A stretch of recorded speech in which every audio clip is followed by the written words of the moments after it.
السلام علیکم۔ سوات میں سیلاب سے تباہی، عمارتیں دریا برد، ایمرجنسی نافذ، نقل مکانی کی ہدایات، ہولناک مناظر سامنے آ گئے۔ کیا آپ حالات حاضرہ سے آگاہی حاصل کرنا چاہتے ہیں؟ خبر کے پیچھے چھپے اصل حقائق جاننا چاہتے ہیں تو ابھی سبسکرائب کیجئے ذیل پاکستان کو اور ساتھ ہی گھنٹی کے نشان پر کلک کر دیں۔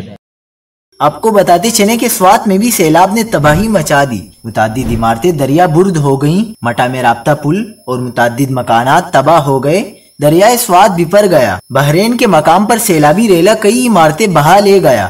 سوات کے مختلف علاقوں کی ویڈیوز سوشل میڈیا پر وائرل ہو گئیں، جہاں سیلابی ریلے بڑے بڑے مکانات کو بہا لے گئے۔